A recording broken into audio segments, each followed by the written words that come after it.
Hi everyone and welcome to another episode of Oaktree TV. I'm Dave Kemp and today I'm joined by Dr. Alicia Spoor. Alicia, say hello. Hi, Dave. Hi to everybody at Oaktree TV. Thanks for having me. Absolutely, thanks for coming on. So the reason I wanted to bring Alicia on today is to talk about unbundling. For those of you that don't know Alicia, she has successfully started a private practice from scratch using the unbundled pricing model. So Alicia, let's start there. What made you want to open a private practice using this type of pricing model? That's a great question. And I think anybody who's thinking of moving from bundled to unbundled, or anybody who wants to take the leap into private practice in an unbundled system, number one, you can totally do it. But number two, when you're looking at your pricing structure, I really hope you consider the unbundled system.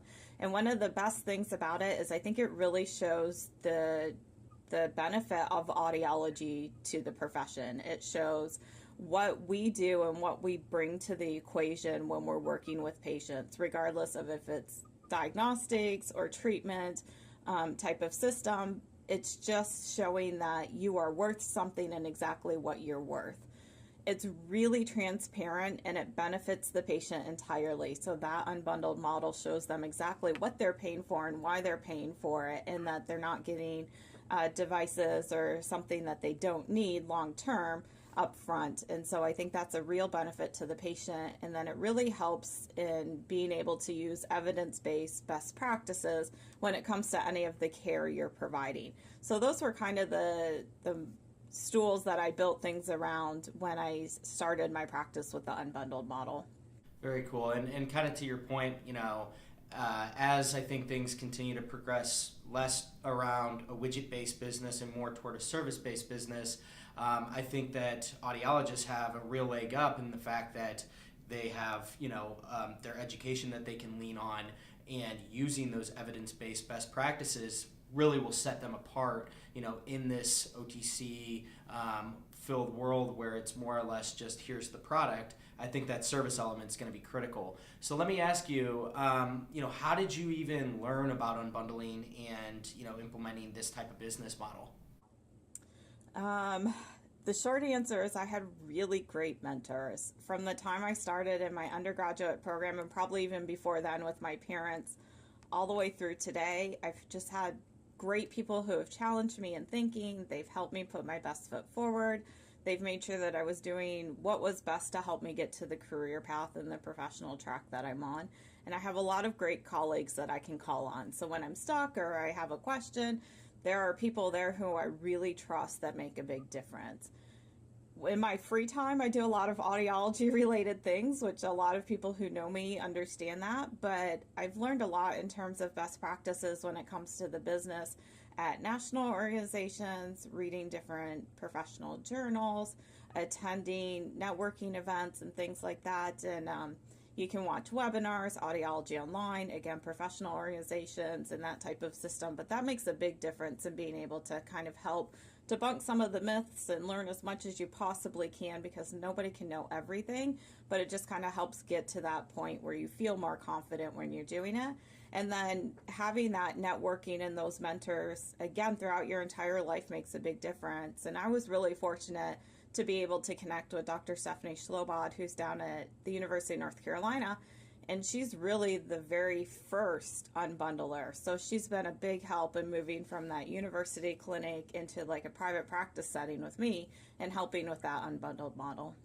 That's awesome. Very cool. I don't know how you have all the free time to to continue to learn everything that you are learning, but I think that's kind of the recipe for success, right? Is to be a forever student, have an open mind, and just constantly be looking around to see what you can learn from, from within the industry and maybe even outside of the industry, and how to kind of bring that back around.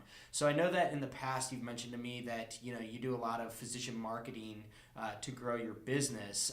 So when you're referring, patients to the physicians and vice versa, what do the physicians tend to think about your unbundled model, and what do the patients ultimately think? Yeah, that's a great question, Dave. And I think it's one that a lot of people are worried about if they end up moving to this type of pricing system.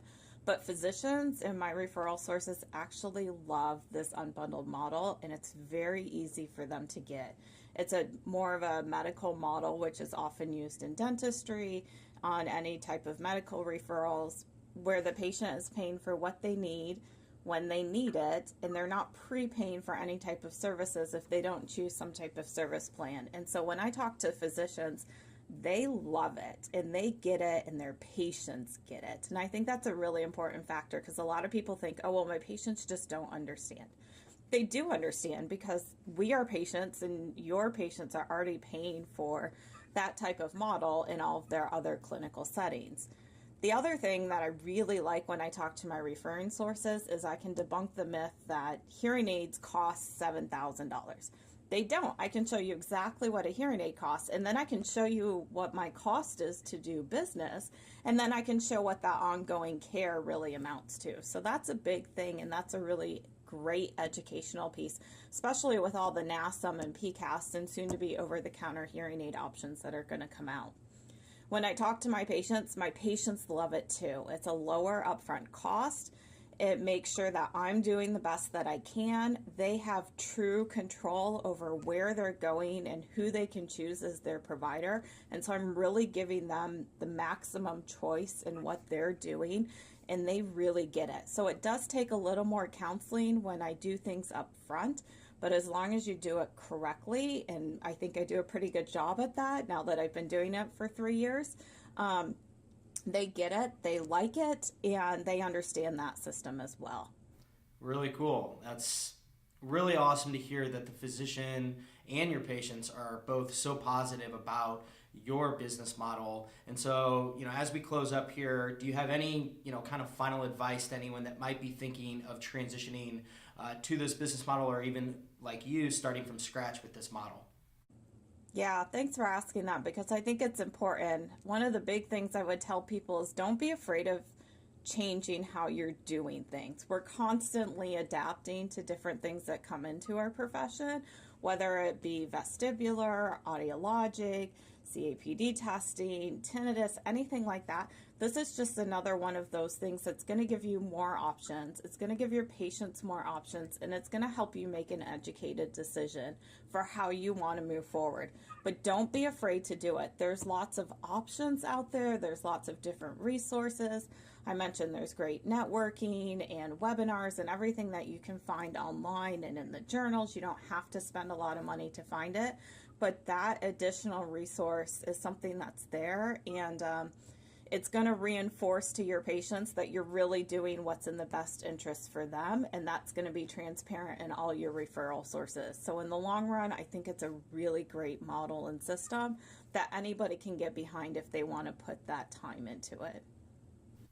That's awesome. Really cool stuff. Thank you so much for coming on today, talking about unbundling, a topic that I think is increasingly more and more relevant to, really the Oaktree TV audience. So I hope that some of you that are watching may have, taken away some insight from this. I'm sure you can reach out to Dr. Alicia Spoor at any point to ask her any type of questions and advice around maybe making that switch if that's something that you're looking to do. So Alicia, thank you so much for coming on today and joining us.